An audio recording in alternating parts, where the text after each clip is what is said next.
ผู้เห็นบ่เฮือนของกระเจ้าเนาะ FC จะเป็นคนที่เขามานำเนาะคือในบ้านนี่ต้องมีเล้าเข้าแล้วก็มีเขาเจ้าเฮ็ดนานี่พี่น้องเงียบกิ๊บบ้านเห็นบ่เบิ่งคอกงัวเขาเจ้าเนี่ยโอ้โห FC กวางขนาดนี่งัวกับข้างนี่เลยเนาะไปเราจะมาเลาะเบิ่งแต่ละเฮือนเขาเจ้าเนาะนี่จะเป็นเพราะว่ามีเฮือนมีป่ายเห็นบ่บ้านกระพะเมืองเซบังไฟแขวงคำมอน FC ถ้าเบิ่งพี่น้องเฮือนหลังนี้บักใหญ่อะลิเห็นบ่เบิ่งนี่ใหญ่อะไรได้เฮือนลูกชายแล้วเนาะเฮือนลูกชายแม่นี่เนาะ FC ข้างๆเห็นบ่ FC โอ้โหเฮือนหลังนี้สุดยอดหลายพี่น้องใหญ่อะลิเบิ่งมีหยังว่ามีศาสตร์อีกอันไหนศาสตร์อะไรอย่างเด้เนาะหอมพูยันเขาเจ้านับถือผีทางตารางก็มีหุงซีน้อยเนาะหุงซีแบบส่วนตัวเลยเนาะพี่น้องในบริเวณบ้านเขาเจ้าก็สิประมาณนี้เนาะคือสิให้ FC ได้เบิ่งเนาะเฮือนก็ต้องมีครัวมีหยังต่างๆมีบ่อนชวนผักอย่างเนาะพี่น้องบรรยากาศของบ้านบ้านที่พี่น้องบอกไปวันมื้อนี้จะมาไปเบิ่งบ้านหมู่บ้านส่วนเผาบรูเขาเนาะอย่างพัน เขา ป่า เรียกว่าเผาหมกตรุยบอก เผาตรุยเนาะพี่น้องเนาะ เขาขายหมดหนึ่ง กินข้าวว่า 10,000 เจ้าว่าเขาได้ยินเขาเจ้าว่านะพี่น้องเนาะFCเนาะตอนนี้เขาจะมาบรรยากาศของบ้านเขาเจ้าพี่น้องมาเบิ่งเลยพี่น้องเนาะเขาจะมาเลาะเบิ่งตามบ้านก่อนเนาะพี่น้อง FC ว่าบ้านของเขาเจ้าว่าเฮ็ดยังแน่เนาะในชีวิตของหมู่บ้านเนี่ยเขาเจ้าได้ยามนี้แม่นจะเป็นเงียบๆเขาเจ้าส่วนหลายเขาเจ้าไปเฮ็ดไร่เฮ็ดนาพี่น้องเนาะ เอาขึ้นเลย พี่น้องเนาะ โต๊ะกับไผ่โต๊ะ โอ้ยเราเก็บมากินเอาได้ ไม่หยั โอ้ ง บ่จอยบ่ได้ธรรมดาพี่น้อง ปาด สิ เอาตัวมันตกไป ตัวตกก็ยังเก็บกินโอ้ เสียดายเนาะ กินแล้วนะกินแล้วลูกกินแล้ว มันถือแล้ว ผู้เบื้องแม่เนี่ยก็สนับสนุนให้กินนี่เนาะ จะเบิ่งขี้งัวขี้แบะขี้หยังสารพัดยังจะกินมา มันนิดหน่อยแต่เสียดาย อันนี้มันจะเป็นบรรยากาศของบ้านเนาะพี่น้องเนาะ FC เนาะบ้านนี่ก็ประมาณ20หลังคาเรือนเนี่ยประมาณนี้แหละเนาะมันเป็นสวนเผาเนาะพี่น้อง FC คือเฮาจะได้เห็นว่าบรรยากาศของบ้านเขาเจ้าเฮือนแบบห่างๆเห็นบ่ FC ทางฝั่งไทยเฮาก็คือสิบ่มีเนาะบ้านเฮือนซองแบบนี้เนาะพี่น้องเนาะอันนี้จะเป็นคอกงัวเขาเจ้าเห็นบ่งัวเขาเจ้ามาปล่อยปะแบบนี้เลยงัวเขาเจ้าเนาะพี่น้องเนาะพี่น้องเนาะ FC เนาะนี่เป็นงัวของเขาเจ้าเนาะคือบรรยากาศของบ้านเดินงัวกับบ่อนเขาคังของงัวกับกว้างๆพี่น้องผู้จะเป็นเพื่อนดังนั้นเขาเจ้าก็เปิดเพลงไว้เนาะตื้อๆอยู่เนาะพี่น้องเนาะนี่ก็จะเป็นบรรยากาศของบ้านเขาเจ้าเนาะพี่น้องเนาะ FC เนาะก็สิประมาณนี่เนาะ FC เนาะคือบ้านเขาเจ้าเป็นเฮือนแบบห่างๆแต่ละเฮือนก็มีเล้าเขาเนาะมีเฮือนแบบมีรถไถนาแล้วก็หลายๆคนเราจะได้เห็นว่าบรรยากาศของบ้านก็สิประมาณนี้เนาะพี่น้องเฮือนนี่เป็นเฮือนห้างเฮือนน้อยๆเฮือนบรรยากาศของบ้านเขาเจ้าก็สิประมาณนี้เนาะเขาจะได้เห็นว่าบ้านเขาเจ้ามันเงียบกิ๊บยามนี้เนาะเขาเจ้าไปหน้าหมดเนาะพี่น้องเนาะ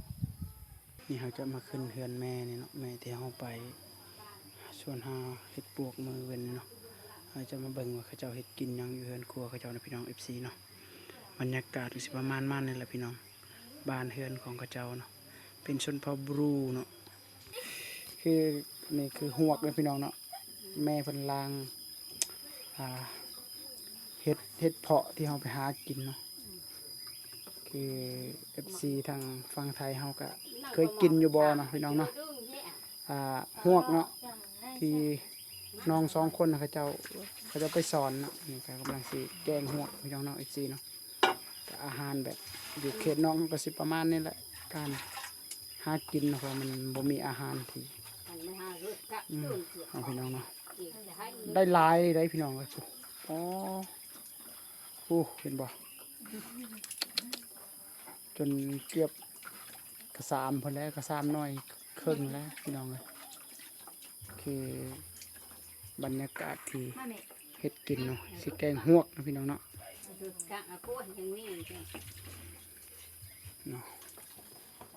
อ๋อพี่น้องมื้อนี้เรามา เยี่ยมยามพี่น้องก็รู้สึกว่าบรรยากาศมันฟิวเฟิร์นหลายแต่ละเฮือนก็ต้องมีเหล้าเข้าได้พี่น้องเอ้ยเนาะนี่เฮือนเพิ่นมื้อนี้ลังบักใหญ่เลยพี่น้องนี่ผู้ FC เอ้ยบักใหญ่อะไรได้เห็นบ่บรรยากาศของบ้านเขาเจ้านี่มันเงียบเก็บยามนี้เนาะพี่น้องว่าเขาเจ้าบ่อยู่ไปให้ไปหน้าเบิดเนาะพอเฮือนแล้วนี่ก็ลังบักใหญ่เลยพี่น้อง FC เอ้ยมันก็จะเลี้ยงมาแบบนี้เนาะพี่น้อง ไทยเอาเข้าคั่วเลย เอาพี่น้องเนาะ เข้าคั่วจะขาดจากมอง ใส่ ไก่ดิไก่ไง ใส่ นั่นนะ พี่น้องอันนี้เขา บ่ FC เห็นบ่ กล้วยป้า เข้าควายเด้อ ของคังนะ กล้วยป้าบอกเพิ่น บ้า ของคังนะ ของข้างเข้าควายแบบควายเทิกได้มันบ่ กล้วยป้า เห็นบ่พี่น้อง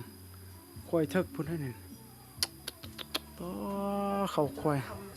เห็นบ่นี่ก็สิ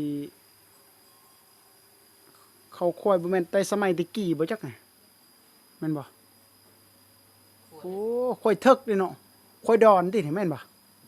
เพิ่นคือเข้าควายดอนอืมแต่ว่าเฮาบ่เข้าใจว่าเป็นหยังเขาจึงแบบเอาไว้เขาควายน่ะแต่ละเฮือนน่ะเห็นหมดเลยเป็นหยัง เอาไปเอ๊ะเนี่ย เราไปเอเฮือนซื่อบ่หรือว่ามันมีอันนั้นอันนี้บ่บางคนอยู่บ้านเฮาก็หลายได้เขาควายนี่นี่พี่น้องโอ้ ผู้หลายเขา สุดยอดพี่น้อง ได้ FC เขาฟานมาเอ๊ะเนาะเขากวาง อืม เอ๊ะงาม เห็นบ่นี่คือเขาควายพี่น้อง บ่ฮ้อนเลย แม่เพิ่นเนาะ โดนเลยแล้วบอก คือ นมัสการอยู่เยอะมาหลายลังเทียน แต่ละเฮือนนี่ก็ต้องมีเหล้าเขาเด้อพี่น้อง FC เอ้ยเนาะอันนี้จะเป็นเหล้าเขาเนาะพี่น้อง FC เนาะเราจะมาเบิ่งเหล้าเขานํกันเนาะ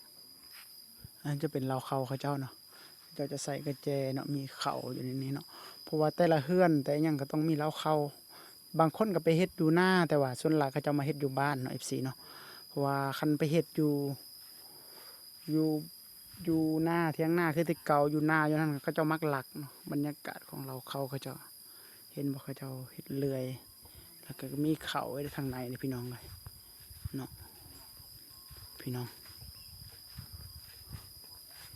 โอ้เขาเพิ่นยังหลายเด้อ FC เอ้ยบรรยากาศของเขื่อนชานบ้านช่องของพี่น้องชนเผ่ามากองตรุยเนาะพี่น้องเนาะเขาเอิ้นว่ากินข้าวมันเจ้าว่าเนาะแต่ว่ากินน้ำน่ะง่อยเด้อเนาะก็เว้าได้อยู่เนาะพี่น้อง FC เนาะคือบรรยากาศของบ้านเฮือนของเขาเจ้าก็สิประมาณนั่นแหละแต่ว่าแต่ละเฮือนก็ต้องมีทะเบียนเฮือนนะเห็นพี่น้องจะมีเฮาสิพา FC ได้ไปเบิ่งเนาะว่าในเฮือนมีเขาเอิ้นภาษาลาวว่ามีป้ายเฮือนหั่นนะนี่พี่น้องเห็นบ่จะมีป้ายเฮือนหนึ่งจะมีป้ายแขวงป้ายเมืองเนาะอันนี้คือจังหวัดกันเป็นภาษาไทยว่าอันนี้อำเภอเนาะอันนี้หมู่บ้านหน่วยเนาะแล้วก็เฮือนเลขที่เนาะ FC เนาะเห็นบ่จะเป็นประมาณนี้แหละคือเฮือนของคนลาวเฮาเนาะเป็นบรรยากาศเนาะพี่น้องเนาะเอาคลิปนี้ก็จบสำนี้เนาะพี่น้องเนาะฝาก FC ไปกดไลค์กดแชร์กดติดตามเนาะให้กำลังใจในการพามาเลยเฮ็ดคลิปต่อไปเนาะพามาเลยสิพยายามให้ FC ได้เบิ่งบรรยากาศของหมู่บ้านชนเผ่าของลาวเฮาเนาะแล้วก็ฝากพี่น้องกดไลค์กดแชร์กดติดตามเขาไปชมได้เนาะพี่น้องมาให้กำลังใจในการเฮ็ดคลิปตอนต่อไปเด้อ FC เด้อขอบใจหลายๆ